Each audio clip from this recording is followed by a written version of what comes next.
అదే అంటే నేను ఇక్కడ ఇప్పుడు బన్నీ వచ్చారు, ఓకే, వెరీ వెల్, బాగుంది. అక్కడ అంత పెద్ద ఎత్తున జరగడానికి కాజెస్ చూడండి అంటున్నా నేను. రీజన్స్ ఎందుకు జరిగింది బన్నీ రావడం, ఓకే, జనరల్ గా బౌన్సర్ కోట్లు పెట్టి సినిమా తీస్తే ఒక ప్రాణం ఖరీదు 25 లక్షలేనా అని నేను అదే అంటున్నానండి. ఇప్పుడు 25 లక్షలు అంటే మీకు ఎంత ఇవ్వాలి అని ఇప్పుడు ప్రతి ఒక్కరు కోరుకుంటారండి. ఒక్కొక్కరు మనము ఎగ్జాంపుల్ మీకు చెప్తా. ఆంధ్రప్రదేశ్ లో వరదలు వచ్చేసి ఒక ప్రభుత్వం సరిగ్గా పరిపాలన చేయకుండా నిర్లక్ష్యం చేసిన దానికి ఎంత ఎక్స్‌గ్రేషియా ఇచ్చారండి? ఎంత ఎక్స్‌గ్రేషియా ఇచ్చారు? అక్కడ జనాలు చచ్చిపోతే, ఆస్తులు నష్టపోతే ప్రభుత్వాలే లక్షల రూపాయలు ఇచ్చేసి చేతులు దులుపుకుంటున్నాయి. ఏ రోజున ఎవరైనా మాట్లాడుతున్నారో దాని మీద? అకౌంటబిలిటీ తీసుకోవాల్సిన ప్రభుత్వాలు. ఈ రోజు బన్నీ అకౌంటబిలిటీ తీసుకొని అతను స్వచ్ఛందంగా నేను ప్రస్తుతానికి రిలీఫ్ కోసం 25 lakhs మాత్రమే అని అన్నాడు. ఆయన తర్వాత ఆయన ఎంత ఇస్తాడో ఏంటో మనకి తెలియదు. ప్రస్తుతానికి ఆయన రిలీఫ్ ఇచ్చాడు. ఏంటి 25 lakhs నేను ఇస్తున్నా అని చెప్పేసి. అవునా? ఇప్పుడు మన ఎగ్జాంపుల్ తీసుకుందాం. ఆ కుటుంబానికి 25 lakhs రూపీస్ సరిపోతాయా సరిపోదా అనేది సంబంధం ఉంది అసలుకి. సార్, నేను అకౌంటబిలిటీ గురించి మాట్లాడుతున్నా. మీరు ఫస్ట్ అర్థం చేసుకోండి. అంటే అకౌంటబిలిటీ తీసుకోవడం అనేది ఇంపార్టెంట్. ఎవరో ఒకరు బాధ్యత తీసుకోవడం అనేది ఇంపార్టెంట్.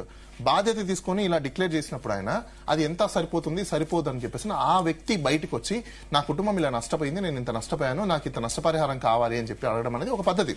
ప్రజలందరూ మాట్లాడుతున్నారు, లేకపోతే డిబేట్లో డిస్కషన్ నడుస్తున్నాయి. 25 lakh రూపాయలు ఎంత ఇవ్వాలి అది చెప్పాలి కదా. డిస్కషన్ చేసే వాళ్ళందరూ ఇప్పుడు నేనే కోటి రూపాయలు, 2 కోట్లు, 10 కోట్లు, 100 కోట్లు అడగండి. ఎంత అనేది డిమాండ్ చేయాలి కదా. ఒక క్వాంటమ్ అయితే డిమాండ్ చేయకుండా ఎలా సరిపోయింది? ప్రతి ఒక్కరు నేను చూస్తున్నాను చాలా డిబేట్స్. 25 లక్షల్లో ఏం సరిపోతుంది, 20 లక్షలు సరిపోతుంది. అరే ఎంతని మీరు చెప్పండి. పోనీ అప్పుడైనా బన్నీ తెలుసుకుంటారు. పోనీ అప్పుడైనా డిక్లేర్ చేస్తారు. కేతిరెడ్డి గారు చెప్పండి, మీరు మాట్లాడండి. చెప్పండి మేడం. మాట్లాడండి సార్, మీరు మాట్లాడండి. మీరు ఏంటి ఇప్పుడు సంధ్య థియేటర్ ఘటన, ఈ వ్యవహారంలో కొంత రాజకీయాలు తోడయ్యాయనే వాదన కూడా వినిపిస్తోంది. మరి నిజంగా దీని వెనుక రాజకీయాలు ఏమన్నా ఉన్నాయా? దీని వెనకాల ఏం రాజకీయాలు ఉంటాయండి? వాళ్ళు ఏదో సినిమా గ్రోయర్స్ గా అక్కడికి వచ్చారు. దీని వెనకాల రాజకీయం ఏం లేదు. కాకపోతే ఏంటంటే ఒక రకంగా మనం ఆలోచించాల్సింది ఏంటంటే